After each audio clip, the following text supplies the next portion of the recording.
I'll carry on reading from this speech that Hazrat Masih Maud made, and I read out the English translation of a part of it last week.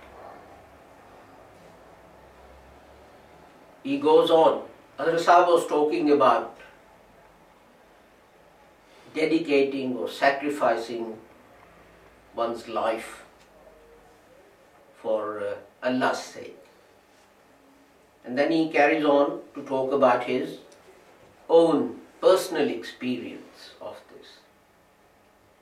I have experienced this myself, and I have tried it myself. And Allah has imbued me with such fervour and such dedication, so that even if I am told that there is no profit or reward in such sacrifice, indeed there is pain and hurt, even then I cannot desist from the service of Islam. This is why I consider it my duty to advise my jamaat and to deliver to them this message. Everyone is entitled to listen to it or to ignore it. If a person desires everlasting life, then he should dedicate his life for service of Allah. Every one of you should devote himself to the endeavor and the thought that he should attain to that station and that degree, so that he can say, "Oh Allah, my life, my death, my sacrifice, my praise, they're all for you." Like Hazrat Ibrahim, his soul should cry out, "I submit myself to the Lord of the worlds." This is Al-Baqarah, verse 131. Until a person subsumes himself totally in God and ends his life by becoming absorbed in God, he cannot attain that new life. Thus, O ye who are with me, you can see that I consider the real objective of my life to dedicate it for God. Now look inwards, that is, look into your own hearts, into your own souls, and consider how many of you are those who would like this for themselves and hold dear dedication of their lives for God. If a person does not dedicate his life for Allah, then he should remember that it is for such that Allah has created hell.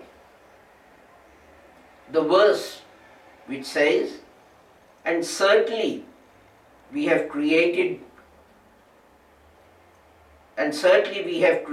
for hell many of the jinn and the men, that they have hearts wherewith they understand not, and they have eyes wherewith they see not, and they have ears wherewith they hear not.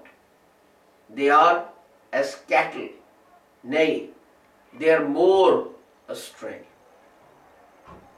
These are the heedless ones." This is chapter 7, verse 179 of the Holy Quran.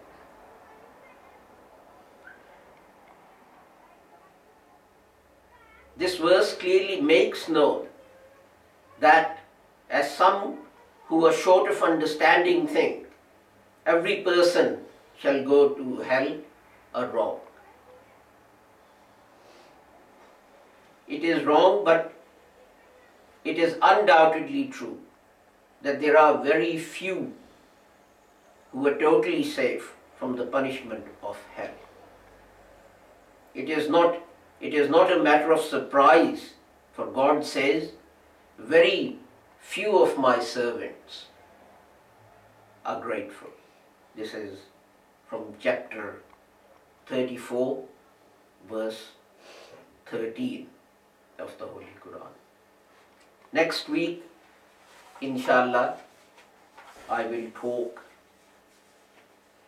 about what Hazrat Sahib says is meant by hell that he spoke about. But here I want to add something else that Hazrat Sahib said. And he said, I'm not asking you to give up the earning of a living. Do a job, run a business, but whatever you do, do it for the sake of Allah and not some worldly benefit. And whatever you do, wherever you are. I go to the Citizens Advice Bureau on Wednesday. And this Wednesday, or last Wednesday actually, not this Wednesday, previous Wednesday, I learned something that may benefit the Jamaat.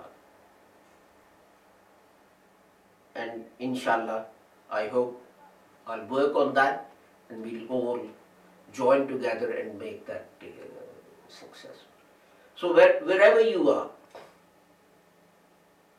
if you're on holiday, think, can I get something from this holiday which will help propagation of Islam? If you're working, think, how can this help the Jamaat? How can this help propagation of Islam?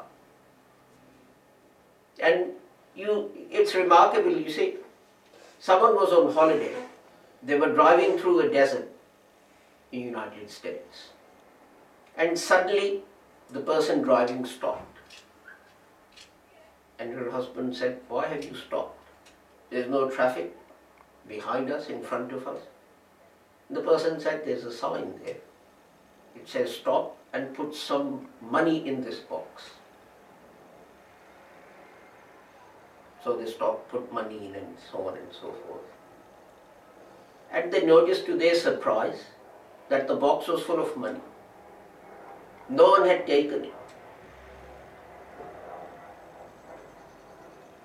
So one said to the other, today I understand when God says in Surah Baqarah, and they believe in the unseen. If there's a policeman standing there, you will put money in that box. If there's a policeman standing there, you won't dare to take that box. But in the wilderness, for that box to be there and for people to stop and put money in, and as the box was full, obviously, not perhaps everyone, but most people who were going by were putting money in. Because they believed that a power, the government, had put that box there, there must be some reason and there must be some benefit. So let's not discuss it, debate it, let's put the money. And this is what God says. You believe in the unseen, bil ghaib. And belief means that you look at the Holy Quran and you carry out its commandments without great song and dance and debate and discussion about why and wherefore and why not. And so more, inshallah, next week. And this is what Hazrat Sahib means by saying that you dedicate your life. What it means is, whatever you do, try and see what you can learn, improve your understanding of the Holy Quran, the propagation of Islam, or how you can help the Jamaat.